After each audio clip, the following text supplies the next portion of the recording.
welcome to IBC 2024. Here we are. Thank you. Finally. We made it.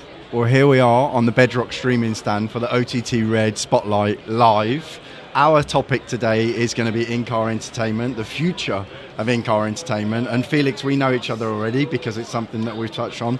Thijs, it's something that I'm looking forward to exploring in much more depth with you. And from the warm-up conversation that we were lucky enough to grab with each other last week, I know this is going to be a fantastic podcast. I'm going to start off by letting you guys introduce yourself. It's important that people listening or watching can appreciate the organizations that you work for and maybe some of the pedigree that you've got that we're going to draw on for the topic. So, Thijs van Herkhuizen, would you like to start? All right. Thank you a lot. And thanks for having us on the show here. It would be great. First day of IBC, so full of energy still. Yeah. So my name is Thijs. I'm the general manager of Faurecia Aptoid. With our headquarters in Portugal, and basically what we are building is a white label app store for car manufacturers worldwide, and we are building basically a distribution channel for content, an easy way for content to come into the car and basically bring your application to as many car manufacturers as possible. And that's what we're doing. We have already a big range of customers in the automotive industry, already live in the streets with BMW, with Mini, with Mercedes-Benz, with Dacia, with the Geely Group, and we're gearing up to have 20 million connected cars with our solution live in the next year. So it's a big opportunity. One of the things I'm looking forward to getting into, Thijs, is actually a point that you've made a few times when we've spoken, Felix, which is that this is happening now. This is not a conceptual strategy. It's got market traction, and the kind of logos that you've just mentioned in the automotive world are serious players. They are way into this journey. So we'll come back to that, Thijs. Right. Felix, welcome to the show. Thank you. Thanks for having me. Quick introduction myself. Felix Walter. I'm head of automotive at 3SS, 3Screen Solutions. We are also bringing content into cars like Faurecia. We also do it together with Faurecia. We are not the app store provider, but rather, if you would compare it, then the launcher experience. But we rely on apps which are there, which are available to surface them, to also bring in the content. And we also enable, if there are probably content providers without an own app yet, still enabling them to get into the car and then getting data and insights to make a decision if it's worth developing their own app. And I can tell you it is. And this is basically what we are doing. I'm coming from the automotive industry. I was working at an automotive supplier before, so I had no experience about content partnerships, streaming, and all of those things. Wow. Just as a consumer. And I really learned that this is a very, very complex field. But I learned a lot and enjoyed the discussions we had already in your podcast. Absolutely. Well, that podcast was an eye-opener for me, Felix, because I'm a petrol head anyway. I love cars, I love technology, and I work in streaming. So when we had that conversation, it felt very fluid, very natural, very interesting to me at a personal level. And this is one of the things about this topic, you know, the rise of in-car streaming, entertainment, the development of devices, and to your point, Thijs, the way that whole ecosystem has to work together, the integrity of the whole topology is essential to making this work right, and therein lies the complexity that you just alluded to. Let's start off at a slightly higher level than that. What has given rise to the need for this? What's the change in the market that sets the context for this becoming such a potentially, and we think it will be, massive thing? Thijs, you want to start off? Yeah, for sure. So I think the technology made a big leap in the last few years. So basically what we're seeing is a convergence across the car manufacturers to get behind a certain technology. In this case, a lot of Android focus. So that's one. So there's a big push to a certain way of implementation. Second of all, technology. More screens, bigger screens, HD screens are being developed for the car, and you have the growth of connectivity. So the new vehicles will all be equipped with either 4G or 5G connectivity, and that just gives a massive input in rise to what we basically call the living room on wheels, right? Yeah, and, absolutely.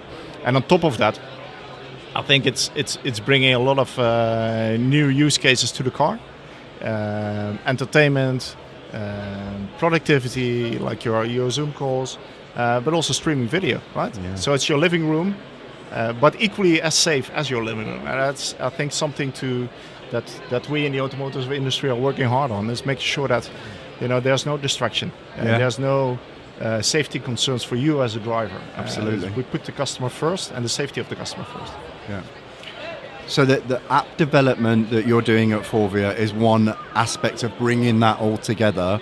What's the 3SS role or focus within that, all of those layers of complexity?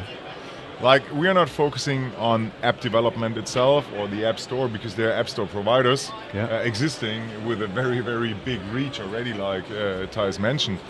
So if you have apps and if you have content and they're somewhere in the app store, it still requires that the person actively search for this app, opens or downloads the app, and then opens this app. And you know it from your mobile phone. I mean, if I check my app store, that's like 130 updates. I didn't even know that I have so many apps on the phone. So the streaming experience that we know from smart TVs is more focused on, let's say, the content-centric part and not the app-centric part. Sure, some series are only streamed at a certain streaming provider, so you open the app and then you watch it there.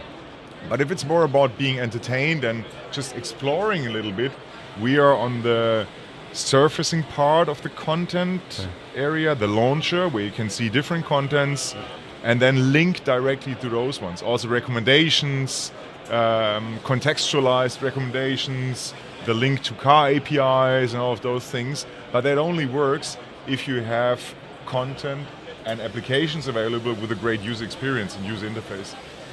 When we spoke last week, guys, we were talking about the business potential. The thing ultimately at a commercial level that's motivating you guys to lead your businesses forward. We also witnessed, I think last year, Ford recruit somebody very senior from Apple to start spearheading their thought process and strategic traction in this arena. Let's explore what you guys think of when you try and calibrate the dimensions of what this market is and what it could become. How do you make those calculations in your strategic forecasting? What's the potential of the market? I think the potential is, as a new platform, is huge for the content industry. So let's focus on the content industry. Let's focus on bringing content to loyal customers. And basically, as a streaming media, you want to follow your loyal customers from the couch to whatever transport means they have, right? So in the train and the bus, we're all using our phones. Yeah. In your car, you have the unique opportunity to create a tailored environment for you to really consume content. And just thinking about the amount of cars being produced every year, so roughly 100 million worldwide. That is a massive market you can tap into, right? Huge. And it will, maybe compared to mobile, it's small, relatively small, but it's a captive audience, and it's an audience that is already a customer of the content players, which tremendous spending power because they are a car owner, right? So it's not like you have a bike and just a mobile phone, or you own a car. So it's a big opportunity for the coming years. Yeah. And if I might add something, like you were saying, there are roughly 100 million cars sold worldwide per year. And look at how many of those have video streaming, great entertainment. We're just in the really, really early stages, just the beginning. Yeah. So imagine, all of those cars will accumulate over the next years. And if you say there's a life cycle maybe of 8 years of one of those cars, then we're coming from, let's say, maybe 5 million or 20 million up to 800 million cars in the next 8 years until it reaches a platform, until it reaches a level.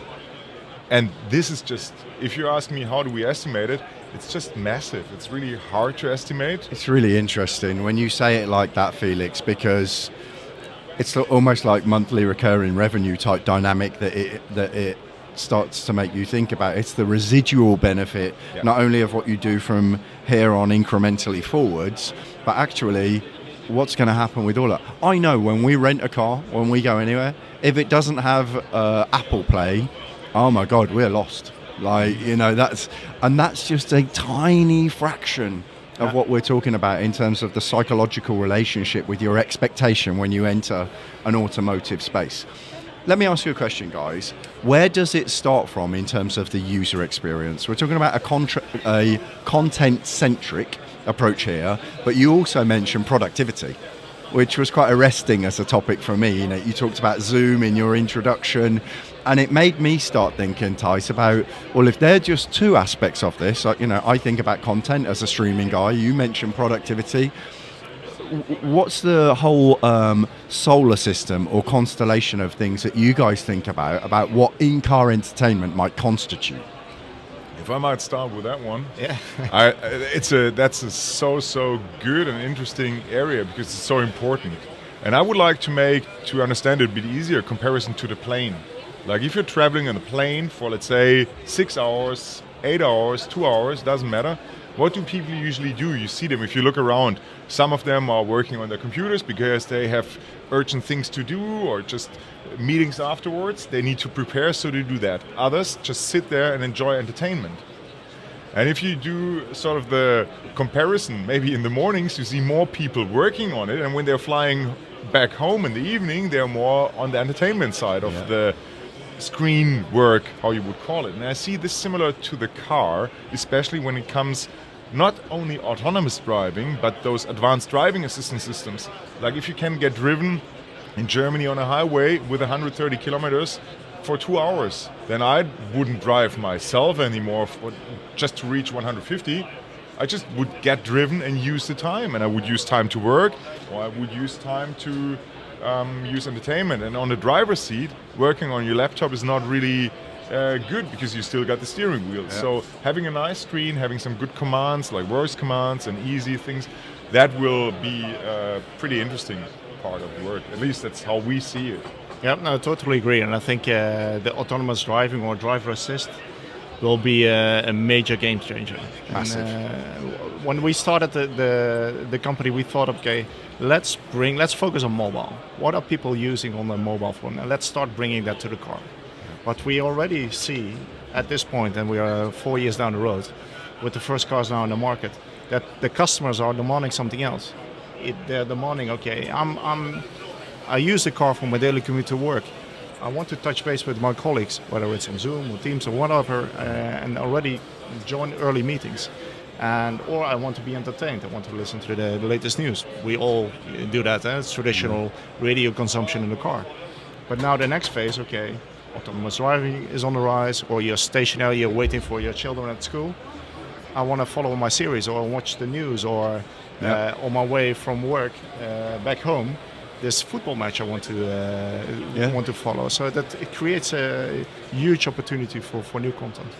Every time I have one of these conversations with you guys, it just sparks off such a huge line of questions in my mind that I have to try and throttle back on, I need to ask the most relevant ones. But what I was just thinking about is a podcast that I recorded in May after CabSat with a guy called Oliver Davies, who's the head of Samsung TV products.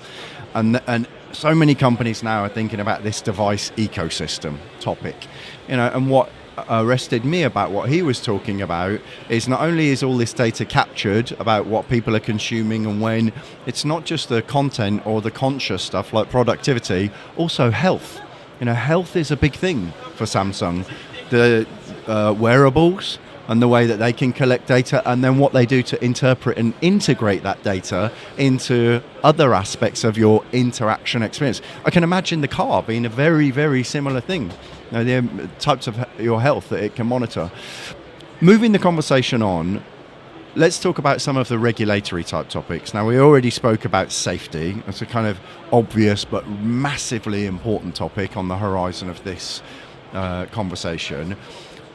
Content licensing as well. You spoke about aviation, Felix, and that's something that they need to cope with. What other things do you guys think of, or what are the things that create the most gravity right now when it comes to the regulatory environments that you need to consider in order to take this journey forward for the moment in time that we're in? What we see a lot, and the most requests we get at the moment from customers or where we're being in RFQs, is about GDPR. Interesting. That's such an important point because on the one hand, every car manufacturer wants also to monetize the screens. They want to sell ads, and they want to sell targeted ads and personalized ads, and they want to use it. And the more data you have, the higher the prices are that you can charge for it. Yeah. On the other hand, car manufacturers are really, really cautious about everything that might infringe your personal information in this GDPR right, especially in Europe, US also, and they are really, as it's early stage, cautious and aware and want to make sure that nothing happens. So that's a regulatory topic that we experience very, very often. I don't know about. No, I totally agree, and I think especially from a car manufacturer side, they are very cautious on this, and they should be. Right? It's key. We're talking about customer data more and more. We have a huge already discussions on mobile, and we're collecting data from all these big tech giants. So we, as an industry, we should be very cautious about that, and to make sure that we keep the trust of the customers, right? Because it's great to bring all these cars with all this technology to the market, but if in the end the consumer says, "Oh, well, what's happening to my data?" and being sold left or right, that's the key thing. In so many topics that we have, not just about automotive, in the broadcasting world and IT generally, data, the collection of data, where it's stored, who it's been sold to, all of this is so important. And it kind of makes me progress into a dimension of this conversation around not just collecting that data, but network capacity, over-the-air updates, making sure that all of the software in this ecosystem can actually be serviced in a way that suits people without infringing on their life. They don't need to plug something in. How do you guys think about that? Because obviously for the consumer, that's not something that they even shouldn't be something they need to worry about, right? No, but it's a huge dissatisfier, right? So for the customer. Yeah. So just imagine that you bought a fantastic new car, and you drive it 2 blocks from your house, and your internet connectivity is down. Yeah. Right. So great, you have all the capabilities, all the massive screens, but you cannot consume content. So it's in that sense a key focus, because it will really impact the way customers are consuming and seeing their new car and their content in the car. 100%, absolutely. On that topic, Thijs, I've thought of this before. It kind of amazes me that we still call this thing a phone, because using it as a phone is probably one of the least used aspects of functionality, and I can imagine that the car is going to become a similar thing. It will be an environment that people go into, and the fact that they're moving from one location to another will become almost peripheral to what they actually experience physically and psychologically. It's interesting. Yeah, it's difficult to grasp, I think, for 3 petrol heads to yeah, absolutely. that it becomes just a way of mobility, but probably that's the way forward. Yeah. From a 3SS perspective, Felix, what's your view on this kind of updates, experience, the way it can be done, the amount of capacity? That again, they need to be behind the scenes aspects of making the whole thing work, right? There are a lot of behind the scenes aspects, and if you look at it, I don't want to talk about the technical solution and if there will be 5G networks everywhere. I just think this is nothing we can directly influence. Not us, not the content providers, not the car manufacturers. These are other drivers, but it will develop and it will get better. And I think 5 years back, or maybe 8 years, you would never think that it's possible to watch a movie while you're on the bus somewhere on way to school, to work, whatever. You just thought it's too much data, and it's working. Yeah. I rather see it like the car manufacturers, they are collecting a lot of data on the car itself, like how's it driving, the motor status, all of that data, they're collecting it all the time, so they need to have a data connection to their car. And that's a lot of data that is coming from every single car, and a lot of cars out there. So this means a lot of cost, and as car manufacturers are quite cost aware, then the user wouldn't be willing to pay for it if your car company comes to you and say, hey, could you please give me 10 euros a month so we can collect our own data? You would tell them, no, I won't. Yeah. Because why should I? It's the data you want. But then going through entertainment things and selling, for example, entertainment packages that create a value to the user and the car owner, because you have, for example, a streaming subscription included, you have other benefits, and then within this amount that you pay because it has a value for you, you also support sort of the data costs for the car manufacturer. And this is why it's really interesting for them as well, as a vehicle to cover costs they anyway have, without sort of infringing or giving the user, the owner, a bad feeling, but instead even creating a better value. Yeah. What I'm thinking about is the two polar ends of the implications of that. Number one, we often think, and so many conversations now are associated to ad-based revenues. That's one side, but if I think about if I get advertised to in my own car, I'm not sure I'm going to enjoy that so much, but other people might have different inclinations. On the other side of things, I guess from a manufacturer's perspective, having a great in-car experience, maybe this is one for you, Thijs, and one that's personalized can potentially drive loyalty to the brand. So if I own two Audis, for example, no matter which one I get into, the Audi system knows me. That's a way to keep me with Audi, right? It creates stickiness for their proposition. Exactly. So it's making sure you create a unique experience for the car. So we see a much more focus the last years on the in-cabin experience from all the manufacturers. Yeah. And creating a unique experience for you, a high-quality one. That means that if you look at monetization opportunities like car in-car payments that are coming, advertising that we all know, and we've been listening for the radio for all ages, and we are being targeted with advertising with that. For some reason we accept that. So there will be a premium advertising experience also, whatever form or shape that will be, for other applications. But it's making sure that we protect the customer and we create an added value for the customer in the car, and that's key, and not bombard them with banners or nonsense applications, nonsense advertising. We have all that data from the car. Let's use it and ingest it into a solution that in the end makes sense for both the car manufacturer, the industry, and the customer. In the end, we should take the customer first. And just going back to the technology side of things, one of the things we're working on as all the suppliers to provide these solutions is making sure that you can constantly, as an industry, update your content. So over-the-air updates are extremely important. Not only just to make sure that your content stays fresh, but also making sure that, as we all know, the content industry is changing rapidly, right? So, and you own your car for multiple amounts of years, so that we can upgrade the content you see in your car. There's a rise of new apps every week, every month, every year. We need to provide that content quickly.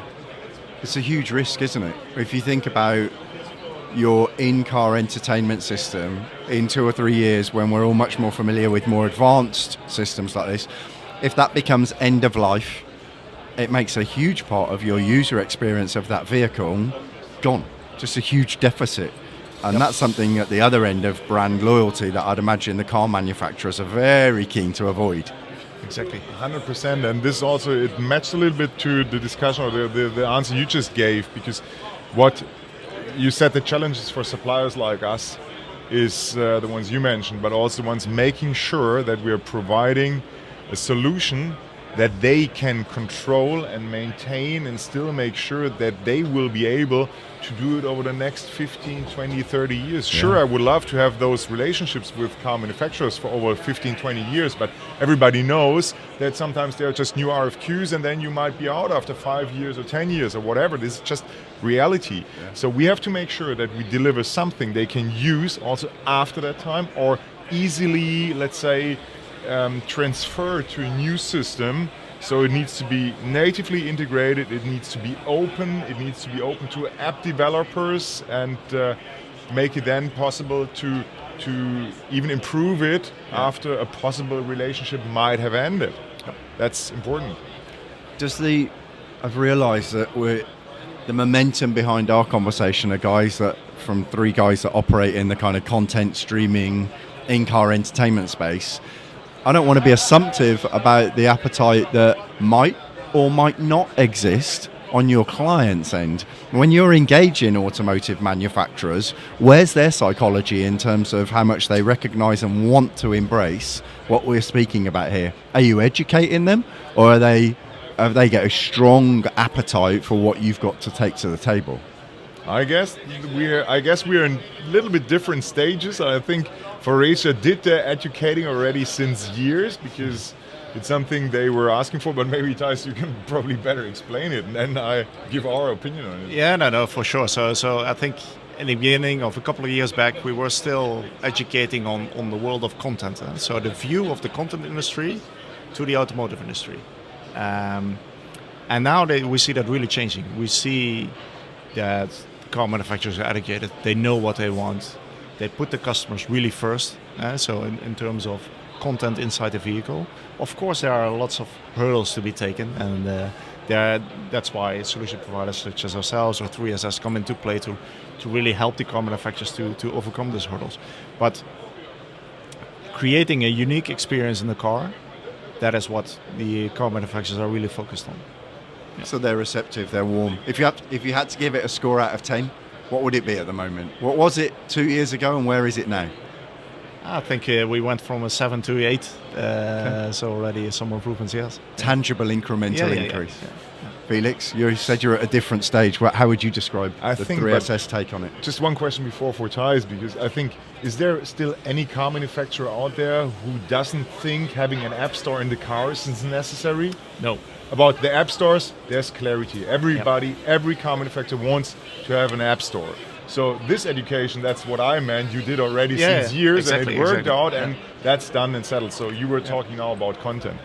It's a really powerful metric, actually. It is. That's kind of like milestone 1. Exactly. And I would say from our perspective, rather, because what we are offering is an entertainment space that is branded to the car manufacturer, but it also means they somehow are responsible for it. They need to maintain it. They need to make sure that it's up to date always. And only this, if you accept it, then you also get all the opportunities out of it.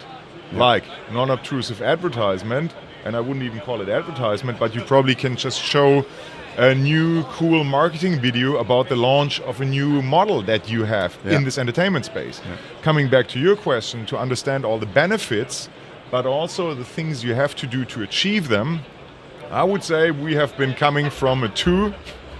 Maybe. It also depends on car manufacturers. There are ones that are far ahead already. There are others who just started thinking about it.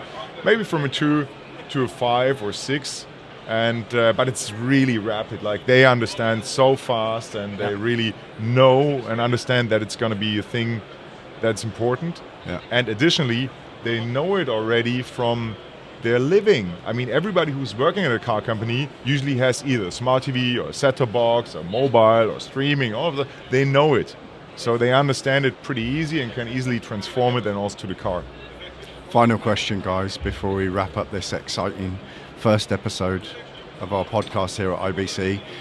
What are the kind of immediate trends that you can see happening that you think are really going to captivate the attention of the public when they start to emerge at the next stage of evolution? Is it going to be connection with their Netflix? Is it going to be something around something more off-piste? Is there something that you can think of that you think is going to hit the news? What I think is, at the moment we see in the car industry and in car entertainment sort of what we call Insellösungen in Germany, like this single island solution things, like there's an app and there's something and there's an experience. I think what will be the next step is merging them together into one experience. And we're not only talking about video, but also having one entertainment space where you have video, audio, gaming, work, all those things blended together. And I think this is going to be the next step. And this is probably the biggest trend I see right now. Makes sense. Yeah, I totally agree. And I think on top of that, and that's what you guys are bringing as 3SS, is the discovery of all that content. So it's one thing to bring all that content to the car. The next step is, okay, if we're fighting for attention, how do we bring that in a short space to the customer at the right time? And in the car, even more so difficult than on a mobile phone, right? Yeah. So that will be a huge frontier. On top of that, I think the next topic will be connecting with all the sensors and sound and light inside the vehicle, creating a really cinematic approach. And I think that's a fantastic You're exciting me talking about it. Exactly. Guys, I want to extend my thanks not only on behalf of myself, all the OTT Red community and everybody listening on Spotify, Apple Podcasts, YouTube and LinkedIn, but obviously our sponsors today, Bedrock Streaming, who have pulled us all together for this amazing conversation. I hope you have a very productive rest of the IBC 2024. And thank you so much for being guests on this topic on the OT2 Red Spotlight podcast.